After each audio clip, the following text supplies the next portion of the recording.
కాంగ్రెస్ నేత ప్రియాంక గాంధీ ఎన్నికల రాజకీయాల్లోకి ఎంట్రీ ఇవ్వనున్నారు.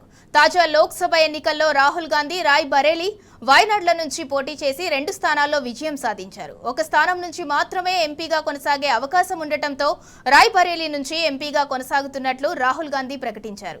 ఏఐసీసీ భేటీలో రాహుల్ గాంధీ ఇతర నేతలతో చర్చించి ఆ నిర్ణయం తీసుకున్నట్లు రాహుల్ ప్రకటించారు.